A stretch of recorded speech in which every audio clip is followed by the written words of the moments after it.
সৈয়দ এহসানুল হুদা এবং তার দলের নেতা কর্মীবৃন্দ আজকে তারা বিএনপির সঙ্গে যুক্ত হচ্ছেন, অর্থাৎ আমাদের ভারপ্রাপ্ত চেয়ারম্যান জনাব তারেক রহমান সাহেবের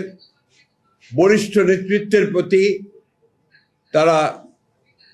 আস্থা প্রকাশ করে এবং একই সঙ্গে দলের প্রতিষ্ঠাতা শহীদ প্রেসিডেন্ট জিয়াউর রহমানের যে 19 দফা কর্মসূচি এবং আদর্শ তার প্রতি আস্থা রেখে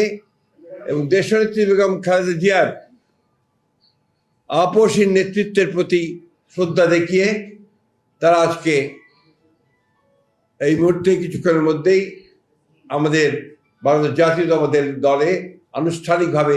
যোগ দেবেন। আমরা আশা করছি যে তাদের এই বিএনপিতে যোগ দেওয়া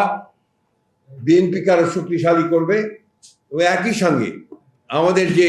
গণতন্ত্রের জন্য সংগ্রাম তাকে আরো বেগবান করবে। আমরা আশা করব যে আগামী যে নির্বাচন সেই নির্বাচনেও তার এই যোগদান ইতিবাচক ভূমিকা রাখবে।